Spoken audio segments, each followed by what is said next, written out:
राबिया सैफी के साथ जो दुष्कर्म करने के बाद निर्मम हत्या हुई, आज हम लोग इनके माँ बापों से मिले। इन माँ बापों ने तो चौंकाने वाला की बातें बताई। उसने ये बताया कि जो निजामुद्दीन नाम का लड़का है जिसने सरेंडर किया और ये झूठ कहा कि ये मेरी बीवी थी और मैंने इसको मार दिया और काट दिया। सच्चाई ये है कि सिविल डिफेंस में काम करने वाला पूरा एक गिरोह है और उनके माँ बाप ने बाकायदा दो तो नाम लिए हैं। एक ज्योति लड़की है और एक रविंद्र मेहरा लड़का है और उसके और बहुत सारे साथी हैं। पूरा ये गिरोह है, गैंग है। उन्होंने सब ने मिलकर उस बच्ची के साथ दुष्कर्म किया, बलात्कार किया। उसके बाद उसको उसके प्राइवेट पार्ट से लेके पूरे जिस्म को काट डाला और उसे पूरी तरीके से हत्या करके उसे झाड़ी में फेंक दिया। और वहाँ का जो एसएचओ है उसने माँ बाप का बयान भी नहीं लिया और अपनी मर्जी से एफआईआर लिख दी। और एसएचओ ने वहाँ के ये कहा कि देखो तुम किसी से फोन मत करवाना, हम अपनी तरफ से आपका काम बहुत बढ़िया कर देंगे। सच्चाई ये है कि लड़की के माँ बाप का बयान तक नहीं लिया गया। दूसरी बात, ये जो अरविंद केजरीवाल जो ढिंढोरा पीटते हैं सिविल डिफेंस के नाम से कि दिल्ली के लोगों को सुरक्षा दिलाएंगे, सच्चाई ये है कि खुद सिविल डिफेंस की महिलाएं सुरक्षित नहीं है और उनके साथ इस तरह का हत्या हो रहा है। दूसरा, ये नेक्सस एक पूरा गिरोह है। सवाल अब यहाँ पे जांच का है कि आखिर डीएम के ऑफिस में काम करने वाली 21 वर्षीय राबिया सैफी जब सेफ नहीं है तो दिल्ली की आम महिला कैसे सेफ है।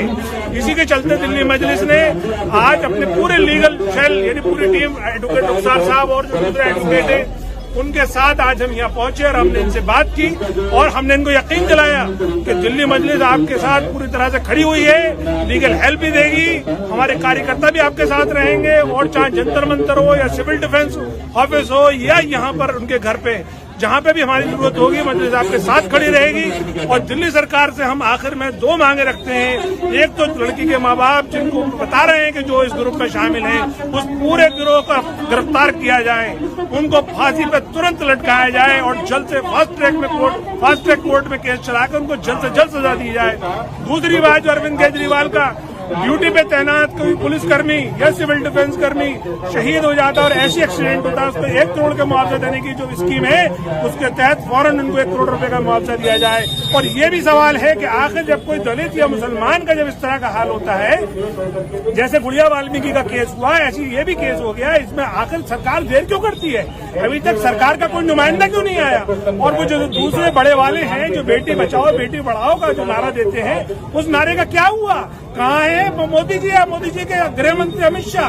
आखिर उनकी नाक के नीचे देश की राजधानी में इस तरह के काम हो रहे हैं। हम तो ये समझे थे कि सिर्फ निर्भया कांड होकर दिल्ली सुधर जाएगी, लेकिन ये अब आए दिन रोजाना निर्भया जैसे और निर्भया से भी ज्यादा खतरनाक कांड हो रहे हैं।